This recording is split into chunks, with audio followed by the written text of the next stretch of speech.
السلام عليكم ورحمة الله. الحمد لله الصلاة والسلام على أشرف المخلوقين وعلى آله وصحبه أجمعين أما بعد.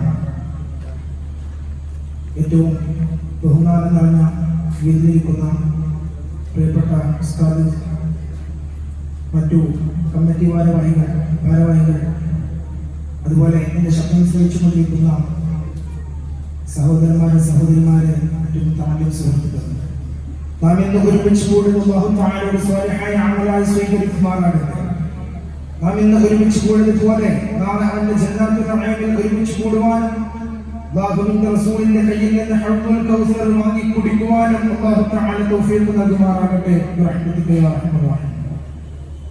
പ്രിയപ്പെട്ടവരെ, നാം ഇന്ന് നിലകൊള്ളുന്ന മാസം റബീഉൽ അവ്വൽ 12 അന്ന് തിങ്കളാഴ്ച രാവിലെ സുബ്ഹിയോടടുത്ത സമയത്ത് ആമിന ബീവിക്കും അബ്ദുള്ള എന്നവർക്കും ഒരു കുഞ്ഞുണ്ടാവുകയാണ്. അങ്ങനെ ആ കുഞ്ഞിന് മുഹമ്മദ് എന്ന് പേരിടുകയും ചെയ്തു. അല്ലാഹുവിന്റെ റസൂലുള്ളാഹി സ്വല്ലല്ലാഹു അലൈഹി വസല്ലം തങ്ങൾക്ക് മുഹമ്മദ് എന്ന് പേരിടുകയും ചെയ്തു. എന്നിട്ടോ അല്ലാഹു സുബ്ഹാനഹു വ തആല അല്ലാഹുവിന്റെ റസൂലിനെ അയച്ചത് ഏത് നാട്ടിലേക്കാണ്, ഏത് സമുദായത്തിലേക്കാണ്, ഏത് വിഭാഗത്തിലേക്കാണ്? അല്ലാഹുവിന്റെ റസൂലുള്ളാഹി സ്വല്ലല്ലാഹു അലൈഹി വസല്ലം തങ്ങളെ അയച്ചത് ജാഹിലിയ്യ കാലഘട്ടത്തിലേക്കായിരുന്നു, ഇരുണ്ട കാലഘട്ടത്തിലേക്കായിരുന്നു, അജ്ഞതയുടെയും അന്ധതയുടെയും കാലഘട്ടത്തിലേക്കായിരുന്നു അല്ലാഹു തആല അല്ലാഹുവിന്റെ റസൂലിനെ അയച്ചിട്ടുണ്ടായിരുന്നത്. അല്ലാഹുവിന്റെ റസൂല് ജനിക്കുന്നത് ജാഹിലിയ്യ കാലഘട്ടത്തിലായിരുന്നു. ജാഹിലിയ്യ കാലഘട്ടത്തെ കുറിച്ച് പറയേണ്ടതില്ല, നാം അറിയുന്നതാണ്. ജാഹിലിയ്യ കാലഘട്ടത്തെ കുറിച്ച് എത്രത്തോളം എന്ന് വെച്ചാൽ, ഒരു ഉപ്പക്ക് ഒരു പിഞ്ചു കുഞ്ഞുണ്ടായി കഴിഞ്ഞാൽ ആ കുഞ്ഞ് പെൺകുഞ്ഞാണെങ്കിൽ അല്ലാഹു സുബ്ഹാനഹു വ തആല നൽകിയ ആ കുഞ്ഞുണ്ടല്ലോ, ആ കുഞ്ഞ് ഒരു പെൺകുഞ്ഞാണെങ്കിൽ സുബ്ഹാനല്ലാഹ്, ആ കുഞ്ഞിനെ ജീവനോടെ പിടിച്ചു മൂടുന്ന കാലം, ആ പിഞ്ചു കുഞ്ഞിനെ ഒരു പെൺകുട്ടിയാണെന്നതിന്റെ പേരിൽ ആ ജാഹിലിയ്യ യുഗം പിഞ്ചു കുഞ്ഞിനെ ജീവനോടെ പിടിച്ചിടും, മണ്ണിൽ പിടിച്ചിടും. അല്ലെ, നമ്മൾ എത്രയോ ചരിത്രം കേട്ടിട്ടില്ലേ? ഒരു കിണറ്റിലേക്ക് ഒരു പിഞ്ചു കുഞ്ഞിനെ, ഒരു സ്വന്തം പിതാവ് ഒരു പെൺകുഞ്ഞിനെ ഒരു ഭാഗം കാണിച്ചു തരാമെന്ന് പറഞ്ഞുകൊണ്ട് കൊണ്ടുപോയിട്ടാൽ ആ കിണറ്റിലേക്ക് ഇടുന്ന ആ രംഗമൊക്കെ നമുക്ക് ഓർത്താൽ സങ്കടം വന്നു പോകുന്ന അത്രയും നീചമായ കാലഘട്ടത്തിലേക്കാണ് പ്രവാചകൻ സ്വല്ലല്ലാഹു അലൈഹി വസല്ലമ തങ്ങൾ വരുന്നത്. അല്ലാഹുവിന്റെ റസൂൽ വരുന്നത് ആ ജാഹിലിയ്യ കാലഘട്ടത്തിലേക്കാണ്. സാര കാര്യങ്ങൾക്ക് തർക്കങ്ങളായി, യുദ്ധങ്ങളായി, ഒരു ഒട്ടകത്തിന്റെ കയറിന്റെ പേരിൽ 40 വർഷം യുദ്ധം ചെയ്ത ആ കാലഘട്ടത്തിലേക്കാണ് അല്ലാഹുവിന്റെ റസൂല് വരുന്നത്. എന്നിട്ടോ അല്ലാഹുവിന്റെ റസൂല് അങ്ങനെ ജനിച്ചിട്ട് അങ്ങനെ വളർന്നങ്ങനെ വലുതായി. വളരും തോറും ജനങ്ങളുടെ ഇടയിൽ അല്ലാഹുവിന്റെ റസൂലിനോടുള്ള വിശ്വാസം കൂടുകയായിരുന്നു. അല്ലാഹുവിന്റെ റസൂലിനോട് എല്ലാവർക്കും മഹബത്തും ഇഷ്ടവും, അല്ലാഹുവിന്റെ റസൂലിനോട് എല്ലാവർക്കും വിശ്വാസവും, എല്ലാവരും ആ അല്ലാഹുവിന്റെ റസൂലിനെ വിളിച്ചിരുന്നത് എന്തായിരുന്നു? അൽ അമീൻ അസ്സാദിഖ്. അല്ലേ, അല്ലാഹുവിന്റെ റസൂലിനെ വിളിച്ചിരുന്നത് എന്തായിരുന്നു? അൽ അമീൻ അസ്സാദിഖ്. ഏറ്റവും വിശ്വാസവും എല്ലാവർക്കും മതിപ്പായിരുന്നു റസൂലുള്ളാഹി തങ്ങളെ കുറിച്ച്.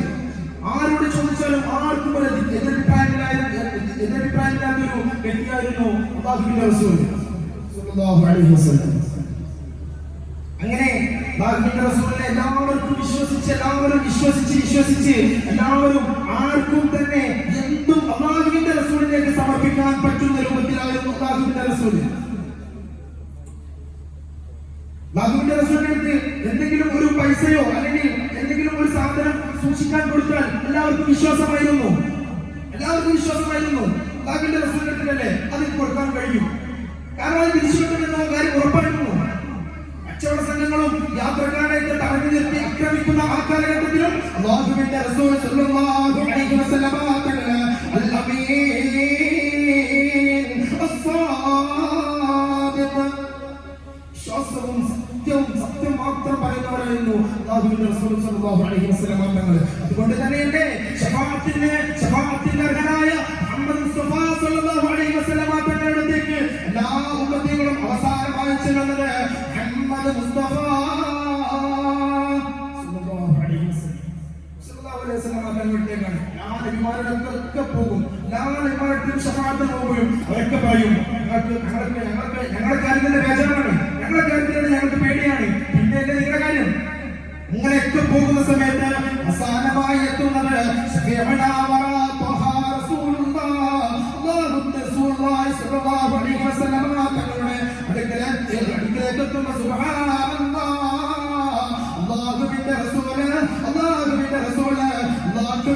നമ്മുടെ ഉമ്മത്തിന് വേണ്ടി അള്ളാഹുക്ക് സുജൂദ് ചെയ്യുകയാണ്. നമുക്ക് വേണ്ടി നമ്മുടെ ഉമ്മത്തിന് വേണ്ടിയിട്ട് അല്ലാഹു സുബ്ഹാനഹു വ തആലക്ക് ആരാണ് സുജൂദ് ചെയ്യുന്നത്? അല്ലാഹുവിന്റെ റസൂൽ സ്വല്ലല്ലാഹു അലൈഹി വസല്ലം. അതാണ് അല്ലാഹുവിന്റെ റസൂൽ.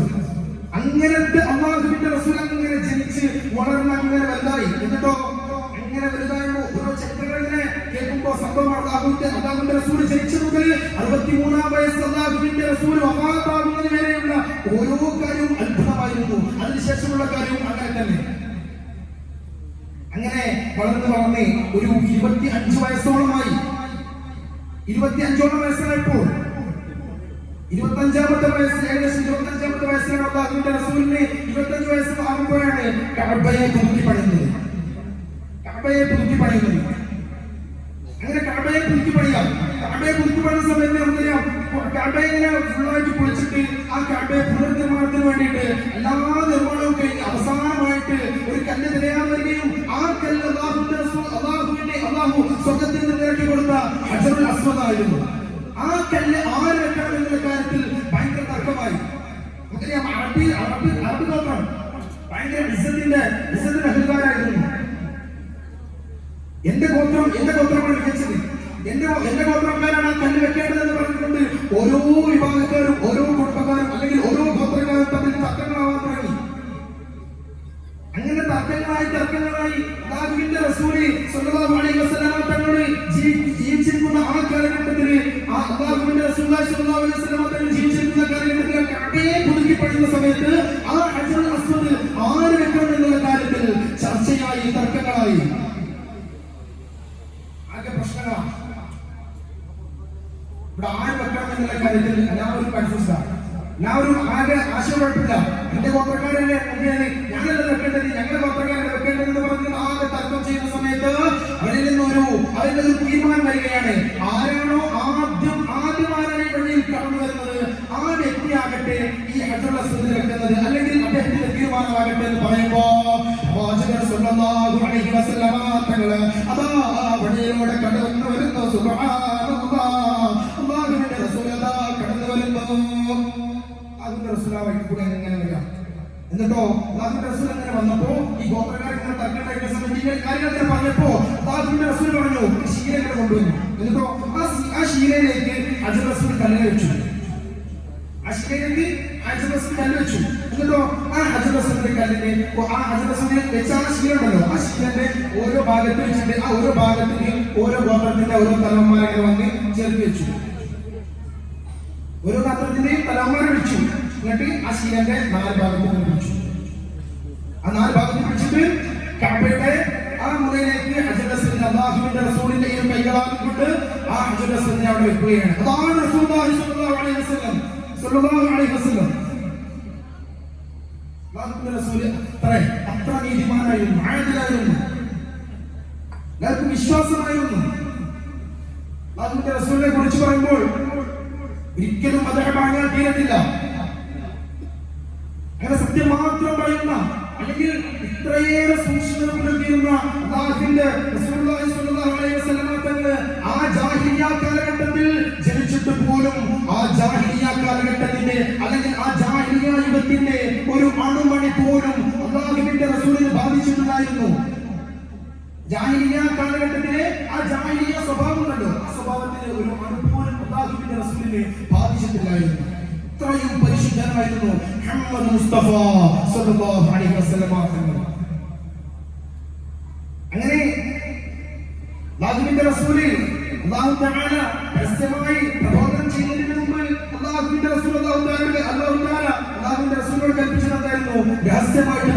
ചെയ്യാനായിരുന്നു, രഹസ്യമായിട്ട് പ്രബോധനം ചെയ്യാനായിരുന്നു. കാരണം എന്താ? അല്ലാഹുവിന്റെ റസൂലിന് പേടിയായിരുന്നു ആ കാര്യത്തിൽ. കാരണം എന്താ? അത്രയും ജനങ്ങൾ ബിംബങ്ങൾ ആരാധിക്കുന്ന സമയമാണ്. ഏകദേശം 300ഓളം കഅബയുടെ ഉള്ളിൽ 300ഓളം ബിംബങ്ങളെ നിറച്ചു വെച്ചിരുന്ന, അത്രയും ബിംബങ്ങൾ തലയിൽ ഇഞ്ചക്ട് ചെയ്തിരുന്ന ബിംബങ്ങൾ ആണ് എന്റെ ദൈവം എന്ന് പറഞ്ഞുകൊണ്ട് അല്ലാഹുവിനെ ശിർക്ക് ചെയ്യുന്ന മുശ്രിക്കീങ്ങളോട്, അല്ലാഹുവിനെ ശിർക്ക് ചെയ്യുന്ന ആ ഒരു സമുദായത്തിനോട് അല്ലാഹുവിന്റെ റസൂൽ സല്ലല്ലാഹു അലൈഹി വസല്ലം തങ്ങളോട് അല്ലാഹു തആല പറയുകയാണ്, രഹസ്യമായി പ്രബോധനം ചെയ്യുന്നത് മതി, ഇനി പരസ്യമായി പ്രബോധനം ചെയ്തു കൊള്ളുക. അങ്ങനെ പരസ്യമായി പ്രബോധനം ചെയ്യാൻ പോവുകയാണ്. റസൂലുള്ളാഹി സ്വല്ലല്ലാഹു അലൈഹി വസല്ലം തങ്ങൾക്ക് പേടിയായിരുന്നു. അങ്ങനെ അല്ലാഹുവിന്റെ റസൂലുള്ളാഹി സ്വല്ലല്ലാഹു അലൈഹി വസല്ലം തങ്ങളെ ആ നാട്ടുകാരെ എല്ലാവരും വിളിച്ചു കൂട്ടുകയാണ്. എങ്ങോട്ടാണ് കൂട്ടുന്നത്? ജബൽ അബീ ഖുബൈസ് എന്ന മലയുടെ മുമ്പിലേക്ക് വിളിച്ചു വരുത്തുകയാണ്. സുബ്ഹാനല്ലാഹ്, അല്ലാഹുവിന്റെ റസൂല് അവിടെ നിന്നതാവരെ വിളിച്ചു വരുത്തിയിട്ട് ആ കൂട്ടത്തോട് അങ്ങനെ ഇരുത്തിയിട്ട് അവിടെ നിന്ന് ചോദിക്കുകയാണ്, ഞാൻ നിങ്ങളോട് ഒരു കാര്യം പറഞ്ഞാൽ ഈ ജബൽ അബീ ഖുബൈസ് മലയുണ്ടല്ലോ, ആ മലയുടെ പിന്നിൽ നിന്ന് ഒരു സംഘം നിങ്ങളെ ആക്രമിക്കാൻ വരുന്നു എന്ന് പറഞ്ഞാൽ നിങ്ങൾ വിശ്വസിക്കുമോ എന്ന് പറഞ്ഞപ്പോ ആ ജനങ്ങളെല്ലാവരും കേട്ടു പറയുകയാണ്, അതേ നബിയെ, അതേ റസൂൽ, അതേ മുഹമ്മദ്. റസൂലിനോട് പറയാണ്, നിങ്ങൾ പറഞ്ഞാൽ ഞങ്ങൾ വിശ്വസിക്കും. കാരണം എന്താ? അല്ലാഹുവിന്റെ റസൂൽ അറിയായിരുന്നു, അസ്വാദിക്കായിരുന്നു. അല്ലാഹുവിന്റെ റസൂൽ കാര്യം പറഞ്ഞാൽ അത് വിശ്വസിക്കാൻ കഴിയുന്നതായിരുന്നു.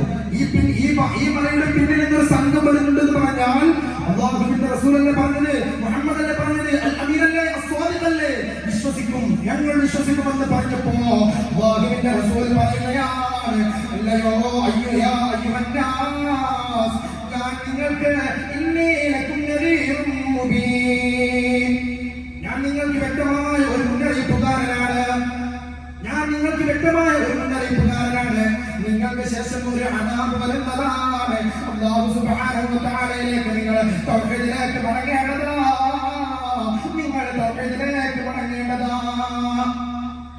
തൗഹീദിലേക്ക് നിങ്ങൾ മടങ്ങണം.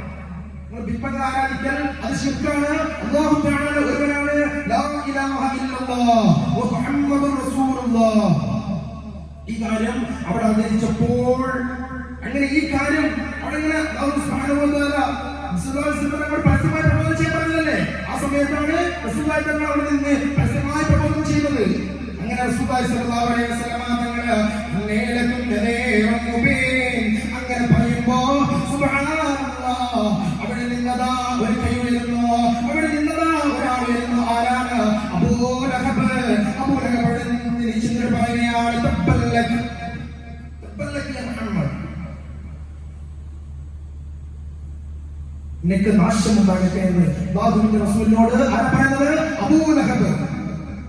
അബൂലഹബ് പറയുകയാണ്, തബ്ബല്ലക് അലിഹാദ ദഅവതന, ഇതിനു വേണ്ടിയിട്ടാണ് ഞങ്ങൾ നിങ്ങളോട് ക്ഷണിച്ചത് എന്ന് അല്ലാഹുവിന്റെ റസൂലിനോട് ആരാണ് ചോദിക്കുന്നത്? അബൂലഹബ്. അബൂലഹബ് അവിടെ ചോദിച്ചപ്പോൾ അല്ലാഹു സുബ്ഹാനഹു വ തആല ആയത്തിലൂടെ പറയുകയാണ്, തബ്ബത് യദാ അബീ ലഹബ് വ തബ്ബ മാ അഗ്നാ അൻഹു മാലുഹു വമാ കസബ സയസ്ലാ നാറൻ ذات لهب وامرأته حمالة الحطب في جيدها حبل من مسد تبت يدا أبي لهب وتب. തബ്ബത് യദാ അബീ ലഹബ്, അബൂ ലഹബിന്റെ ഇരു കൈകൾ നശിക്കട്ടെ. തബ്ബത്, അത് നശിച്ചിരിക്കുന്നു. അല്ലാഹുവിന്റെ ഖുർആൻ പറഞ്ഞതാണ്, അത് മാറ്റി തിരിഞ്ഞേണ്ടി വന്നിട്ടില്ല. അബൂ ലഹബിന്റെ ഇരു കൈകൾ നശിക്കട്ടെ, അത് നശിച്ചു. അവന്റെ സമ്പാദ്യങ്ങളും അവന്റെ അധികാരവും അവർക്ക് ഉപകാരപ്പെടൂല. ആ കത്തിയെറിയുന്ന ആ നരകത്തിലേക്ക് ശേഷം വലിച്ചു കൊണ്ടുപോകുന്നതാണ്.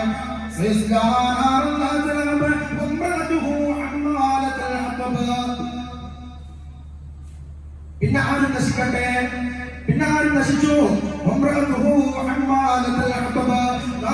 റസൂലുള്ളാഹി സ്വല്ലല്ലാഹു അലൈഹി വസല്ലം തങ്ങളെ റസൂലുള്ളാഹി തങ്ങൾ അങ്ങനെ നടക്കുന്ന വഴിയില് മുള്ള് കൊണ്ടിരുന്ന അല്ലാഹുവിന്റെ റസൂലുള്ളാഹി തങ്ങൾക്ക് ബുദ്ധിമുട്ടുണ്ടാക്കുന്ന രൂപത്തില് അല്ലാഹുവിന്റെ റസൂലുള്ളാഹി പോകുന്ന വഴിയില് മുള്ള് കൊണ്ടുപോയിരുന്ന അമ്മാറത്തിൽ ഹബ്ബായ ഉമ്മു ജമീൽ എന്നവരും നശിച്ചു.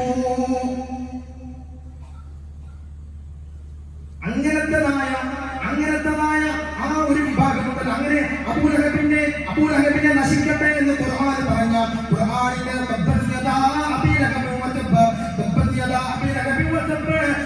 അബൂലഹബിന്റെ ഇരുകൈകൾ നശിച്ചു എന്ന് പറഞ്ഞ ആ അബൂലഹബിന്റെ നരകത്തിൽ വെച്ചിട്ട് ആ അബൂലഹബിന്റെ രണ്ട് കൈകളിൽ നിന്നും ഒരു തണുത്ത പാനീയം വരുന്നതാണ്. ആ തണുത്ത പാനീയം വരുന്നതാണ്